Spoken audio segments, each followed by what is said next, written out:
Em 1977, duas naves espaciais iniciaram uma missão que redefiniu nosso conhecimento do Sistema Solar e que, após 42 anos, continua a nos surpreender, tornando-se nossos mensageiros em uma jornada ao desconhecido.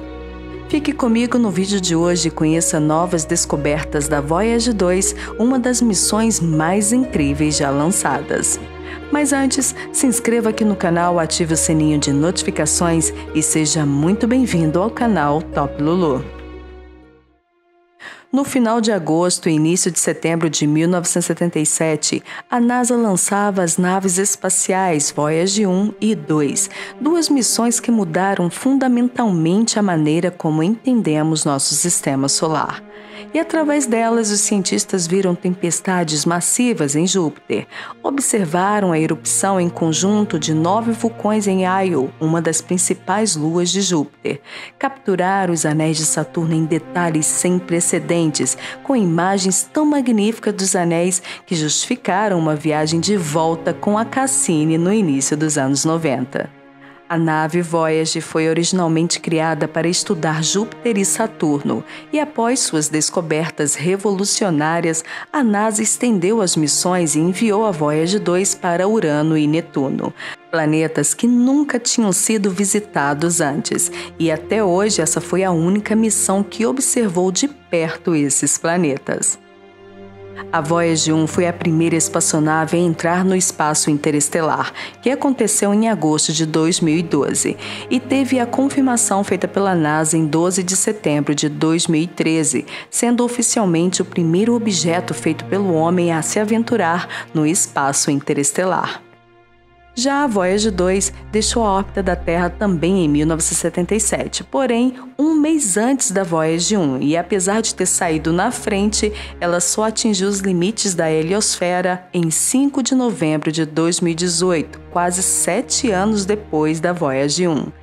E essa confirmação só pôde ser feita graças aos dados da PLS, um instrumento a bordo da Voyager 2 que usa a corrente elétrica do plasma para detectar a velocidade, densidade, temperatura, pressão e fluxo do vento solar. A saída da Voyager 2 ocorreu no hemisfério sul da heliosfera, em oposição à Voyager 1 que partiu do hemisfério norte. A heliosfera, para quem não conhece, é uma bolha gigante ao redor do Sol e dos planetas, que é formado por fluxo constante de material solar chamado vento solar. E essa bolha se torna também um escudo gigante que protege os planetas da radiação cósmica galáctica. A Voyager 2, ao entrar no espaço interestelar, fez várias medições importantes, como a confirmação da existência de uma barreira magnética na borda externa da heliosfera, uma teoria que já tinha sido prevista pelos cientistas e observada pela Voyager 1.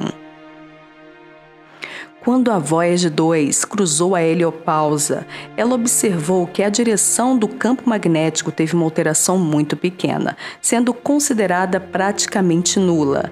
Essas observações, juntamente com as observações da Voyager 1 e os modelos teóricos, mostraram que essa barreira magnética forma um sistema dinâmico interconectado e muito complexo.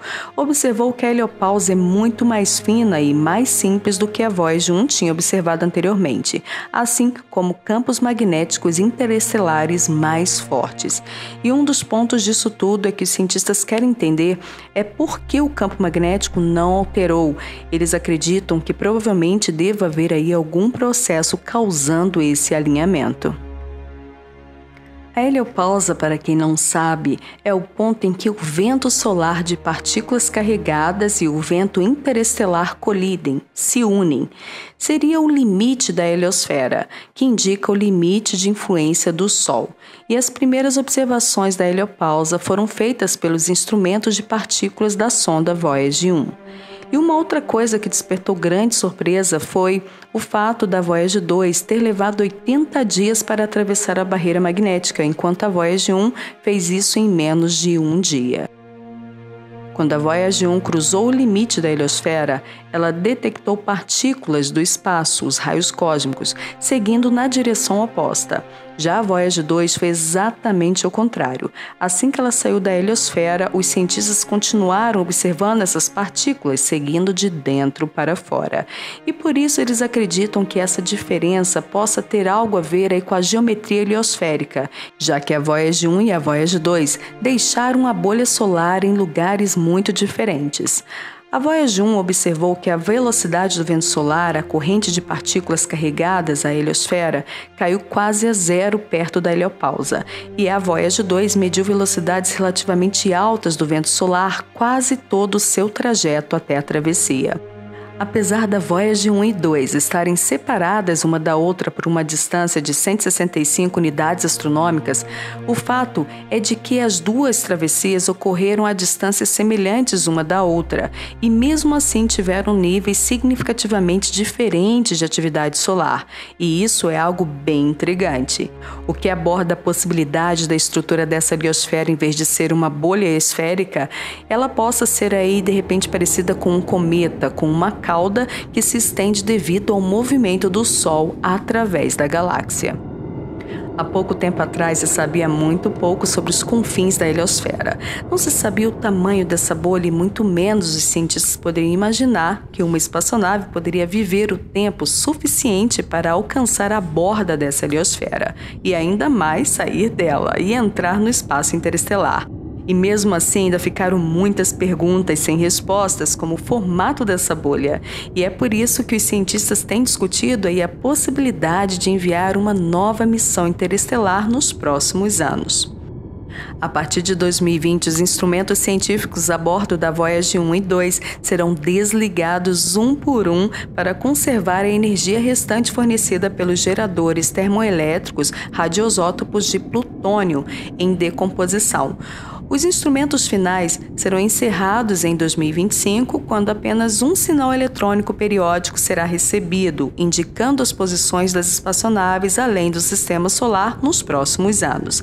E elas continuarão a seguir para o espaço interestelar em uma viagem sem volta em suas órbitas pela galáxia por bilhões de anos. E a probabilidade das sondas encontrarem algo em seu caminho é quase zero. Mas, se encontrarem alguma vida alienígena por aí, eles poderão ver e ouvir um pouco do que somos, através de um disco de ouro que as sondas estão levando, que inclui aí desenhos de um homem e mulher, saudações em 55 línguas diferentes, incluindo o português, 19 sons aqui da Terra, como de uma mãe confortando um bebê que chora, o barulho do vento, da chuva, de trens, de carroça e de vários animais, além de músicas de diversos países, como as clássicas de Beethoven. Espero que você tenha gostado do vídeo de hoje. Se gostou, deixa aqui o seu like, compartilhe esse vídeo com seus amigos, deixa aqui o seu comentário sobre esse assunto, se inscreva aqui no canal se você for novo por aqui e não esqueça de ativar o sininho de notificações, sempre deixando marcado na opção todos se você estiver acessando pelo seu celular, porque assim você não perde nenhuma novidade aqui no canal. Um agradecimento especial aos meus apoiadores pelo apoia.se. Muito obrigada pelo apoio, pela contribuição de vocês. E se você também quiser fazer como eles, quiser contribuir com esse canal, o link vai estar na descrição e no final desse vídeo. Um grande abraço aí a todos, muito obrigada por me acompanharem até aqui e nos encontramos no próximo vídeo. Tchau!